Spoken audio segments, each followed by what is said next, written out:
We're seeing something globally we've never seen before. And it is the best single indicator of a recession. The last time we saw anything like this was in 2007, just ahead of the 2008 financial catastrophe. So the stock market's saying it's all good, Goldilocks, soft landing, Fed's going to get the memo, they're going to cut rates, the pivot, and buy stocks. The bond market is saying, no, this is bad and it's going to get worse, and it's actually too late for the Fed to do anything about it. But what happens is, as you get closer to the actual thing you're worried about, the inversion gets nearer and nearer. Now it is literally a month away or less. So that's like a a big red siren, flashing light, whatever you want to call it. Interest rates are a lagging indicator. Everyone's like, well, how could interest rates going up if we're in a recession? The answer is, as you get close to recession, who figures it out first? Well, the Fed figures it out last. They're usually the last to know. Wall Street is second last to know. The people who figure it out first are actual business people, entrepreneurs, restaurant owners, dry cleaners, taxi drivers, or even medium-sized businesses. They see it. If you're in the trucking business, it's real time. Inventories are sky high and new orders are being slashed. You're not moving anything by truck. A lot of business people are living in the real world in real time. They know what's happening now, and the stock market tends to figure it out later. But as far as banking and credit is concerned, what happens is, if you're a business person and you see business heading down, fewer customers, whatever, you go out and borrow all you can. You're like, hey, there's a really bad recession coming. If I got lines of credit, I'm going to use them up now. I don't want my bank changing the terms. I don't want material adverse average change clauses kicking in. Instead, I'm going to borrow everything I can. And that creates a demand for funds, and interest rates go up. And then the recession hits and the bankers go, what's going on?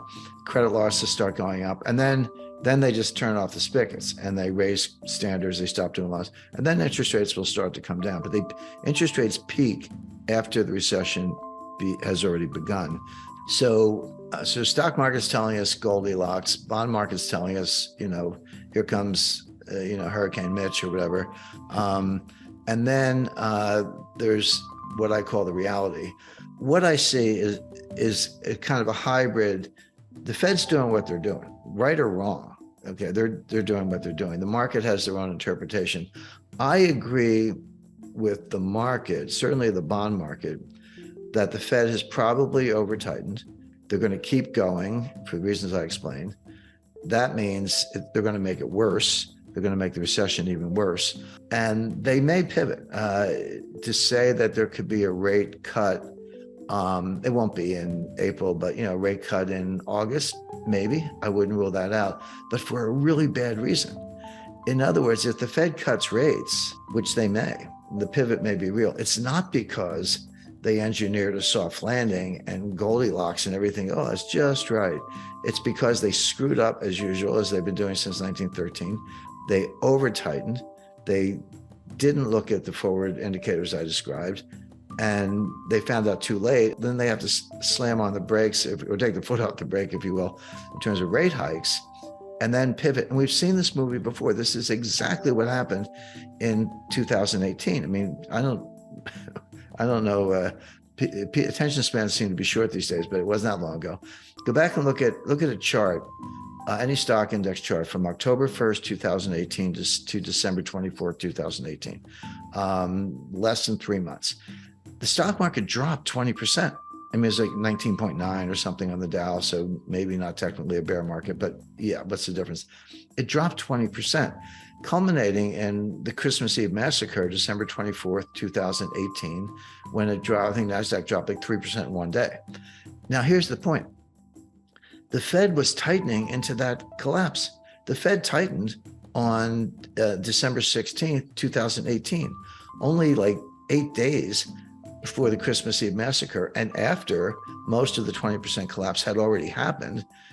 They tightened one last time. So what it shows you is that when the Fed's on a mission, they actually don't care about the stock market, this whole, Bernanke put and Greenspan put and all that. That's not how it works. They don't care that much about the stock market level. Here's what they do care about. They care about disorderly markets. And that's the key word. It's not, if stocks are going down, but it's, kind of a little, 0.5% a day, 1% a day, trending down, lower highs, lower lows, trending down. The Fed doesn't care about that. They're not going to bail out the stock market. They do care if it's disorderly. When was it disorderly? Well, March 2020, at the worst part of the pandemic. It dropped like 30% in like 2 or 3 weeks. The fall of 2008, I mean, it was like somebody opened a trap door. The Fed does care about that because that kind of disorderly behavior can feed on itself and end up in a 1929 type scenario.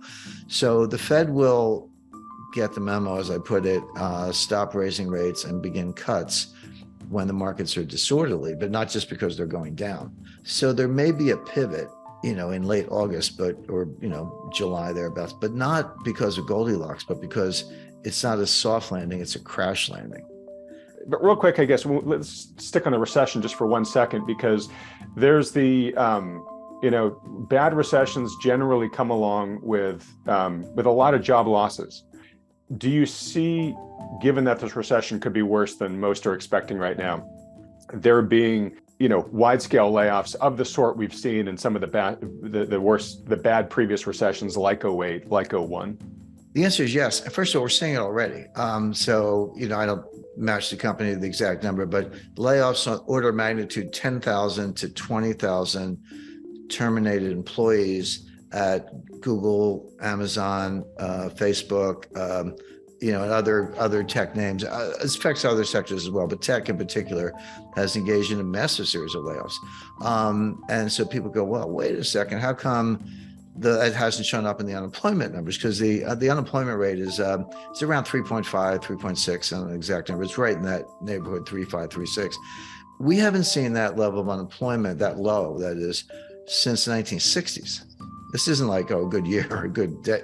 This is the lowest since the 1960s. And the Fed is absolutely looking at that. You're right about that, Adam. And they're saying, and of course, they believe in the Phillips curve, which is junk science. But the Phillips curve, for those who are not familiar, says there's an inverse relationship between unemployment and inflation. So if unemployment is high, inflation is low.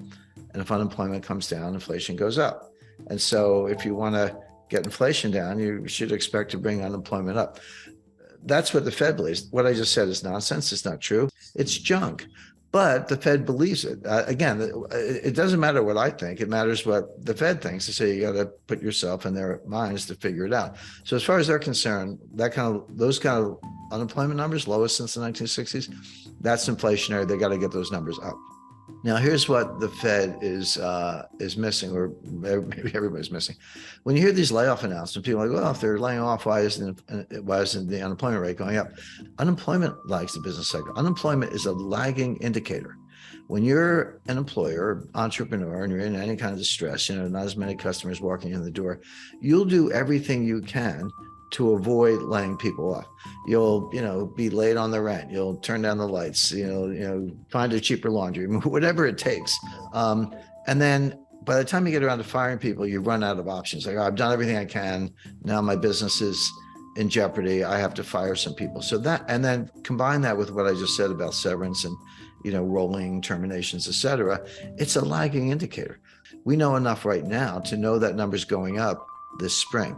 But that's not inconsistent with the fact that we're already in a recession. It's exactly what you would expect, that unemployment's a lagging indicator.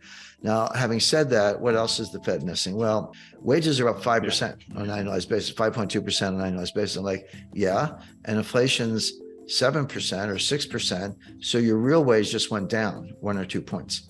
Because when the Bureau of Labor Statistics reports those wage numbers, those are nominal numbers. I'm not saying they're fake, but you have to know that they're nominal, and you have to subtract inflation to find out what's happening to real wages. And the answer is real wages have been going down for a couple of years because it runs around 5% annualized, give or take. Sounds like a 5% raise. What do you want? Well, yeah, but with 8-9% inflation, or even 6% inflation, your real wage is going down. So that's not a robust number at all. The Fed, by the way, the Fed wants to make it worse. The Fed agrees that those wage gains are too high. But my point is, in real terms, they're actually going down, but the Fed wants them to go down more. That would be one way to put it. If you get inflation down and wages are constant, then the real wage goes up relative to where it was before. But if you're unemployed, you have no wage. So that's another issue.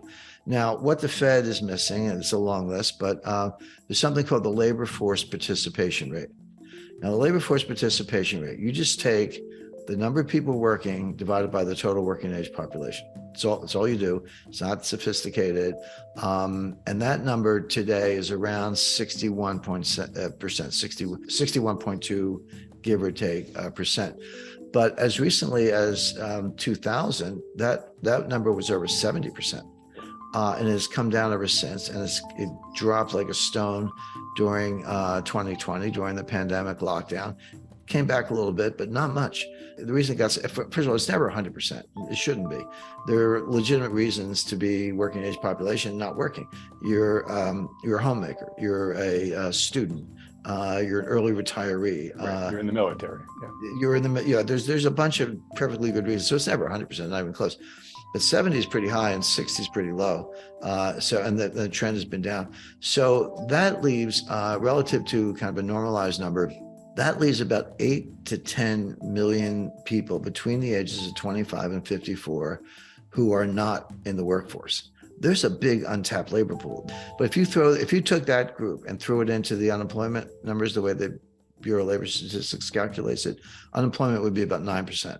And that's a depression level of unemployment.